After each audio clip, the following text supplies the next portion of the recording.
नमस्कार मित्र आणि मैत्रिणींनो, सखीच्या स्वयंपाकघरात तुमचं खूप खूप स्वागत आहे। सर्वप्रथम तुम्हा सर्वांना तुमच्या सखीकडून दिवाळीच्या खूप खूप शुभेच्छा। आज आपण बघणार आहोत दिवाळीमध्ये हमखास बनवला जाणारा पदार्थ करंजी। साहित्य बघून घेऊयात। इथे सर्वात प्रथम आपल्याला लागणार आहे रवा। रवा हा 0 नंबरचा वापरायचा आहे आणि रव्यासोबत आपल्याला लागणार आहे पाव किलो खोबरं। खोबरं हे बारीक किसून घ्यायचं आहे। इथे तुम्ही बघू शकता किती बारीक करून घेतलेलं आहे मी खोबरं। पुढे आपल्याला लागणार आहे पाव किलो पिठी साखर। यानंतर आपल्याला लागणार आहे सुका मेवा। यामध्ये आपण काजू, बदाम, पिस्ता आणि चारोळी घेतलेली आहे। यांचे प्रमाण तुम्ही तुमच्या आवडीनुसार कमी जास्त करू शकता। पुढे मी मनुके सुद्धा घेतलेले आहेत। यानंतर आपल्याला लागणार आहे 20 ग्राम खसखस। पुढे आपल्याला लागणार आहे वेलची पूड आणि रवा भाजण्यासाठी इथे मी पाव वाटी तूप घेतलेलं आहे। आता सर्वप्रथम आपण खोबरं भाजून घेणार आहोत। गॅस मध्यम ठेवायचा आहे आणि खोबरं भाजून घ्यायचं आहे। एवढं खोबरं मध्यम आचेवर भाजण्यासाठी एकूण 3 ते 4 मिनिटं लागतात। सारखं हलवत राहायचं म्हणजे सर्व बाजूने एकसारखं भाजलं जातं। इथे तुम्ही बघू शकता आता आपलं खोबरं भाजून झालेलं आहे। जास्त पण लाल करायचं नाही, नाहीतर कडवटपणा येणार। आता आपण खोबरं प्लेटमध्ये काढून घेऊयात। पुढे आपण खसखस भाजून घेऊयात। खसखस सुद्धा मंद आचेवर भाजून घ्यायची। थोडा तांबूस रंग येईपर्यंत भाजून घ्यायची आहे। थोडा रंग बदलला की समजायचं खसखस भाजून झालेली आहे। आता इथे आपली खसखस भाजून झाली आहे, ही सुद्धा मी एका प्लेटमध्ये काढून घेते। आता आपल्याला कढईमध्ये अर्धी पळी तूप टाकून घ्यायचं आहे आणि यामध्ये आपण आता ड्रायफ्रुट्स भाजून घेऊयात। ड्रायफ्रुट्स भाजताना गॅस मध्यम ठेवायचा आहे।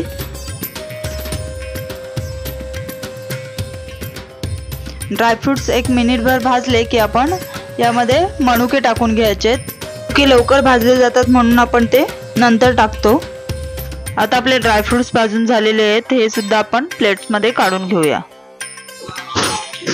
आता त्याच कढईमध्ये मी पुन्हा अर्धी पळी तूप टाकून घेतलेलं आहे आणि आता आपण रवा भाजून घेऊयात। रवा भाजत असताना सुरुवातीला गॅस आपल्याला मध्यम आचेवरच ठेवायचा आहे आणि 50% रवा भाजून झाला की गॅस स्लो करून घ्यायचा आहे। इथे तुम्ही बघू शकता रवा भाजून झालेला आहे। रव्याचा रंग असा थोडा चेंज झाला की समजायचं रवा भाजून झालेला आहे। इथे मला अर्धा किलो रवा भाजण्यासाठी जवळजवळ 10 ते 12 मिनिटं लागली। आता मी गॅस बंद करते आणि रवा सुद्धा परातीमध्ये काढून घेते। आता इथे तुम्ही बघू शकता सर्व भाजलेल्या गोष्टी मी एका परातीमध्ये काढून घेतलेल्या आहेत आणि ह्या मी अर्धा तास थंड करून घेतलेल्या आहेत। आता आपण या सर्व गोष्टी व्यवस्थित अशा मिक्स करून घ्यायच्या आहेत। सर्व मिश्रण हे व्यवस्थित असं एकजीव झालं की आपल्याला यामध्ये पिठी साखर घालायची आहे। कधीही गरम मिश्रणामध्ये पिठी साखर घालायची नाही, नाहीतर साखरेला पाणी सुटतं आणि मग त्याच्या गाठी होतात। म्हणून मी मिश्रण थंड करून घेतलेलं आहे। पुढे आपल्याला टाकायचे आहे वेलची पूड आणि त्याचसोबत आपल्याला पिठी साखर सुद्धा घालून घ्यायची आहे। आता साखर आणि वेलची पावडर सुद्धा मिक्स करून एकजीव करून घ्यायची आहे। इथे बघू शकता किती छान असं मिश्रण आपलं तयार झालेलं आहे। या सर्व वस्तू वापरून आपलं जवळजवळ 1 किलोचं मिश्रण तयार होतं। हे मिश्रण तुम्ही बंद डब्यामध्ये 2 महिने आरामात ठेवू शकता। चला आता पुढच्या तयारीला लागूयात। आता मी इथे अर्धा किलो मैदा घेतलेला आहे। अर्धा किलो मैद्यामध्ये आपल्याला 50 ग्राम रवा घालायचा आहे। यानंतर आपण यामध्ये एक अशी गोष्ट टाकणार आहोत ज्यामुळे करंज्या अगदी शेवटपर्यंत खुसखुशीत राहतात। मी इथे 2 चमचा पिठी साखर घेतलेली आहे। पिठी साखरेने आपली पारी सुद्धा गोड होते आणि करंज्यांना कलर सुद्धा छान येतो आणि आपल्या करंज्या ह्या अगदी शेवटपर्यंत खुसखुशीत सुद्धा राहतात। यानंतर थोडं मीठ टाकून घ्यायचं आहे। आता आपण पिठाला मोहन घालून घेणार आहोत। पीठ थोडं मी पसरवून घेते। इथे मी मोहन घालण्यासाठी अर्धी पळी तूप घेतलेलं आहे आणि तूप अगदी कडकडीत तापवून घ्यायचं आहे। तूप खूप गरम असल्यामुळे मी आधी पलेत्यानेच हलवून घेते आणि थोडं हाताला सोसवेल असं झालं की आपण हे हाताने चांगलं मिक्स करून घ्यायचं आहे। तुपाचं मोहन हे सर्व पिठाला व्यवस्थित असं लागलं गेलं पाहिजे।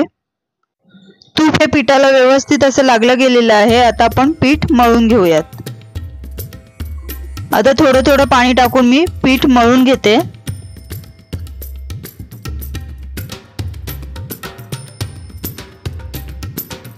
इथे तुम्ही बघू शकता आपलं पीठ मळून झालेलं आहे आणि पीठ थोडं सैलच ठेवायचं आहे, जेणेकरून आपण जो रवा घातलेला आहे तो व्यवस्थित मुरला गेला पाहिजे. आणि रवा मुरण्यासाठी आपण हे पीठ अर्धा ते पाऊण तास असंच ठेवून देणार आहोत. इथे तुम्ही बघू शकता पीठ आता व्यवस्थित असं तयार झालेलं आहे. आता मी हे पीठ 2 ते 3 मिनिटं छान असं मळून घेणार आहे. रवा पण छान असा मुरला गेलेला आहे.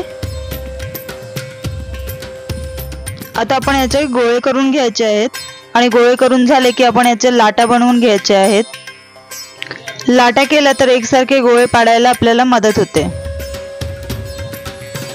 मी आता इथे एकसारखे छोटे छोटे गोळे करून घेते.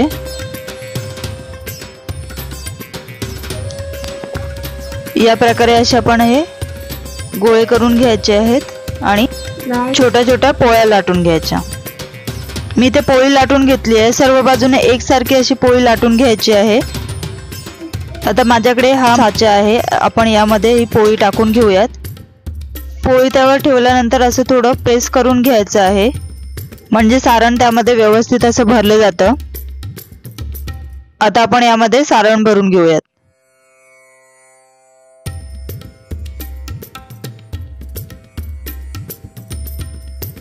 सारण भरून झालं की या प्रकारे दुधाचं बोट फिरवून घ्यायचं आहे. पाण्याचं फिरवलं तरीही चालेल, काही हरकत नाही. यामुळे करंजी व्यवस्थित चिटकण्यास मदत होते.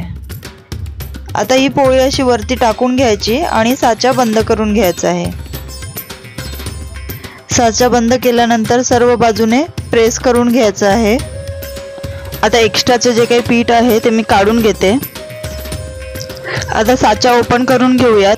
बघू शकता किती छान अशी करंजी आपली तयार झालेली आहे. याच प्रकारे सर्व करंजी आपण साच्यामध्ये करून घेऊयात. आता मी साच्यामधून काढून घेते. परफेक्ट. आपल्याकडे जर साचा नसेल तर आपण या प्रकारे चमचा वापरून सुद्धा करंजी करू शकतो. मी चमचाने सुद्धा एक करंजी तुम्हाला करून दाखवते. यामध्ये आता सारण भरून घ्यायचं आहे. इथे मी 2 चमचा सारण घेते. तुमच्याही काही टिप्स ट्रिक्स असतील तर कमेंट्स बॉक्समध्ये नक्कीच शेअर करा. सारण भरून झालं की बाजूने दुधाचं बोट फिरवून घ्यायचं आहे आणि पुढे करंजी आपल्याला बंद करून घ्यायची. करंजी बंद केल्यावर सर्व बाजूने आपल्याला थोडं असं प्रेस करून घ्यायचं, म्हणजे करंजी व्यवस्थित तशी चिकटली जाते.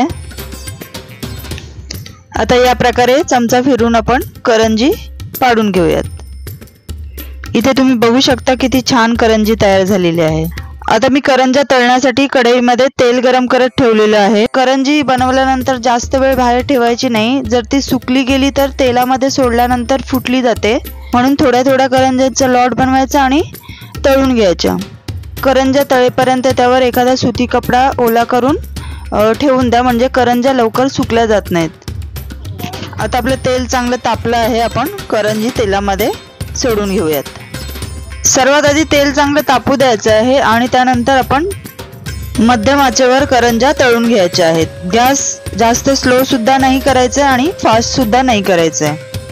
रेसिपी आवडली असेल तर चॅनलला पटकन सबस्क्राईब करा, लाईक करा आणि शेअर करा. आणि हो, बेल आयकॉन प्रेस करण्यासाठी अजिबात विसरू नका. अशा छान छान रेसिपी आपण पुढे घेऊन येणार आहोत. करंज्या तळण्यासाठी जास्त वेळ लागत नाही. आपल्या करंज्या आता ऑलमोस्ट रेडी झालेल्या आहेत. आता मी हे काढून घेते. याच प्रकारे सर्व करंज्या आपण तळून घेणार आहोत. थोडं तेल नितळू द्यायचं आहे आणि करंज्या काढून घ्यायच्या आहेत. व्हिडिओ पाहिल्याबद्दल खूप खूप धन्यवाद. भेटूया अशा छानशा रेसिपी सोबत पुढच्या व्हिडिओमध्ये.